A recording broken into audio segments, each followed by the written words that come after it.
Hey friends, Mrs. McBride here, coming to you straight from my kitchen table.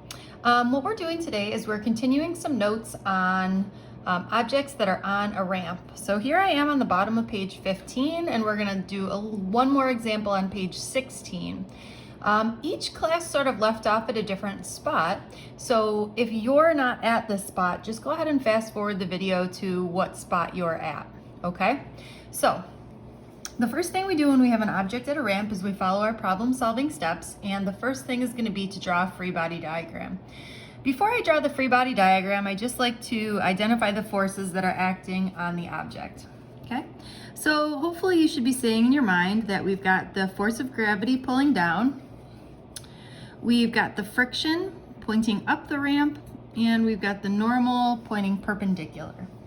So from here we can shrink this object into a tiny little dot, and we've got again the normal force pointing this direction, force of friction, and the force of gravity.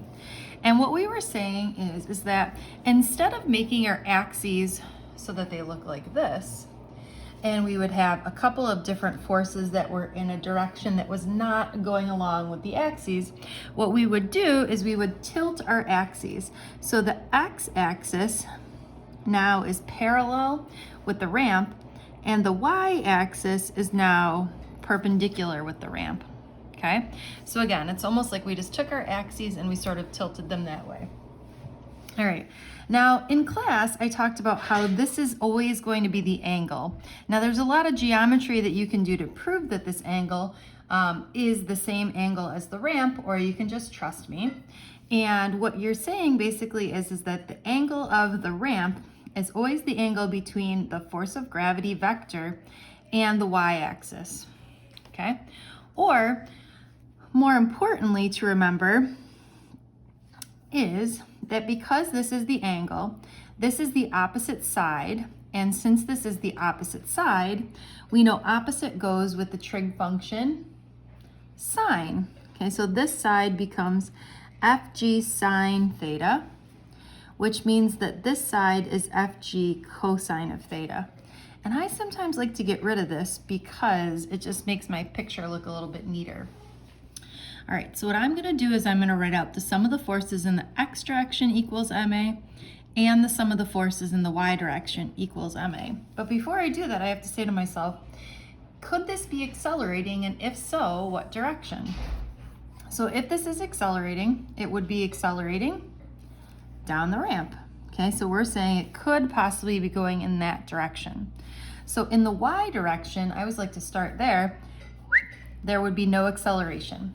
If there's no acceleration in the y direction, that should again tell you that these two forces are equal or balanced, or that I'm gonna have that Fn is equal to Fg cosine of theta. Okay, so we got half of our equations done. Now on the next side, we're saying to ourselves, we really have two forces that are acting in the x direction. Okay, so what I might say is friction is always negative, right? I know there's going to be acceleration in the same direction as Fg sine theta.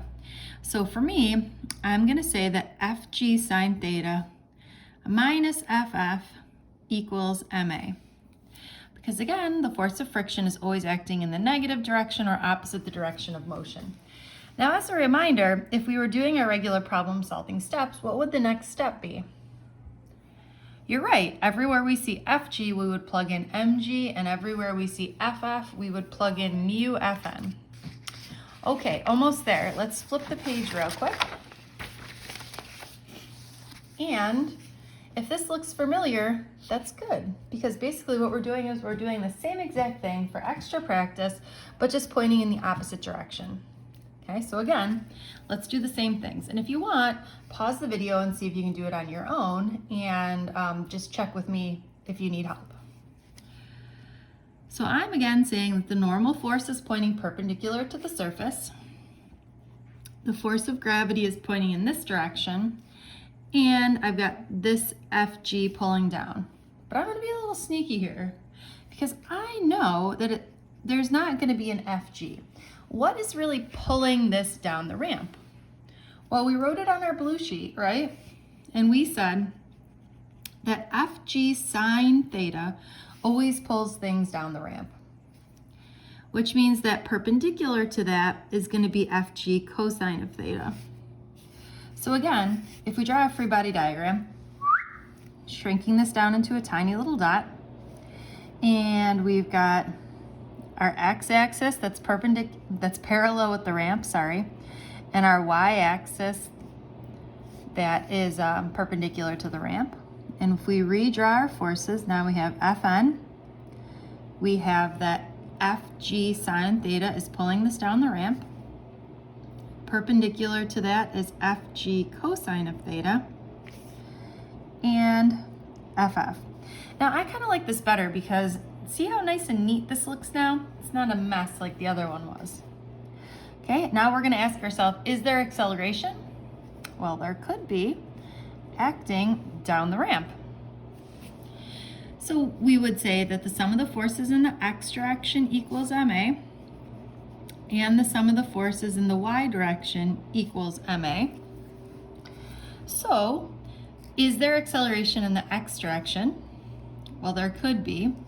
Is there acceleration in the y direction? Nope. And since there's no acceleration, we're saying that these two forces, Fn and Fg cosine theta, must be equal to each other. Okay? And again, we could also plug in everywhere we see Fg, we could plug in mg if you wanted to. All right, now in the x direction, there's two forces and there's acceleration. Which one's larger? Hopefully you're saying that Fg sine theta is the thing that pulls things down the ramp, right? So when you're on a slide, like think of a little kid playground slide, it's Fg sine theta that's pulling you down. Friction is acting against you. So Fg sine theta is the larger or positive one, minus Ff equals ma. And again, we could say that Fg is mg, Ff is mu Fn, and we could go from there. Okay.